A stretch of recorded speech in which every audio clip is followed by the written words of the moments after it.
আসসালামু আলাইকুম, সবাই কেমন আছেন? আশা করি সবাই ভালো আছেন। আজকে একটা বেয়ারিশ লাশ আঞ্জুমান সংগঠন থেকে আসছে। তো বন্ধু আমাকে নিয়ে গেল যে লাশটা কবর দিব। জানাজা টানাজা গোসল টোসল সব কিছু হয়ে গেছে, জাস্ট ওদের জন্য রেখে দিছে, কবর দিব। তো সাথে আমিও আসলাম।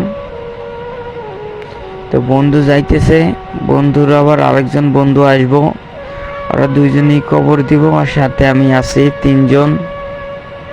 ভাই বিশ্বাস করেন, আমি এসে পুরো ভয় খেয়ে গেছি।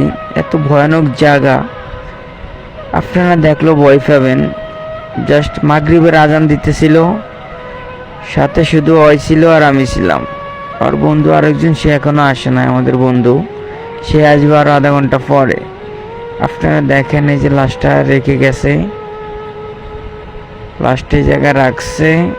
পরবর্তী ভিডিওতে আপনাদেরকে দেখাবো কবর দেওয়া হইতে।